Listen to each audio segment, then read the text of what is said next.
déterminer votre capacité d'endettement. C'est l'élément fondamental de ce projet.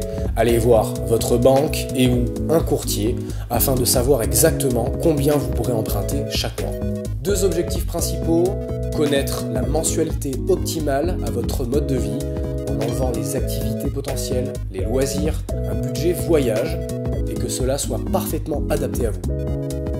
Deuxième point important est d'éviter des visites qui ne seront pas accessibles à votre budget et d'éviter toute déception et une potentialité d'abandon du projet.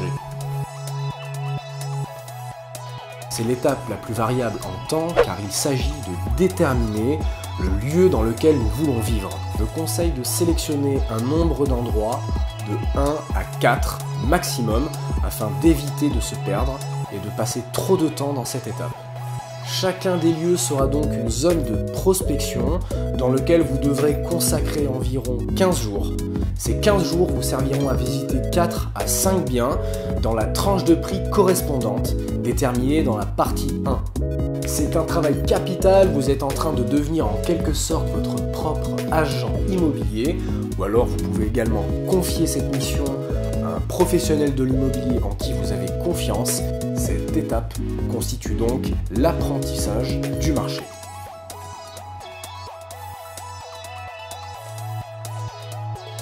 Vous connaissez donc maintenant votre budget, vous avez fait des visites pour déterminer le lieu qui sera idéal pour vous.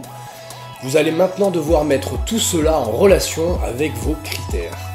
Je vous conseille donc un tableau en renseignant donc les 6 critères qui seront vos critères principaux. Vous allez donc pouvoir mettre cela en relation avec les visites que vous avez déjà effectuées dans le quartier qui va vous intéresser. Évidemment, si vous avez d'autres biens que vous avez repérés entre-temps, n'hésitez pas à organiser d'autres visites afin de les rajouter dans votre tableau. N'oubliez pas que vous aurez souvent des concessions à faire. Si donc un bien correspond à 4 des 6 critères principaux, les 4 premiers critères, n'hésitez surtout pas à vous positionner, cela pourrait sûrement être un bien qui est fait pour vous.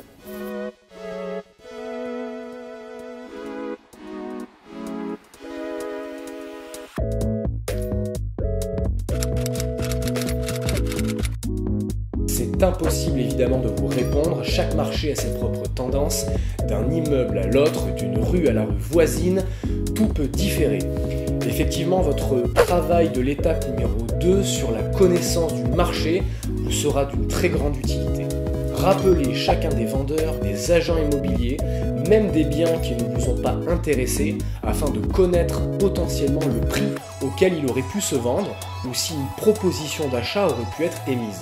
Une fois que vous avez déterminé le prix qui vous semble le plus juste pour ce bien qui vous intéresse, par le biais de votre agent immobilier si vous êtes passé par un agent immobilier, si ce bien-là correspond totalement à vos critères, que c'est un réel coup de cœur, vous allez devoir mettre le prix le plus juste, parfois même le prix fort. En revanche, si le bien en question n'est pas parfaitement correspondant à vos critères, libre à vous de jouer le jeu de la négociation. Ce tutoriel de la newsletter City Immobilier touche à sa fin.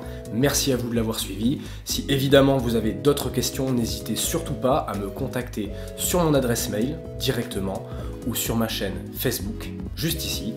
Merci, à bientôt. Ciao.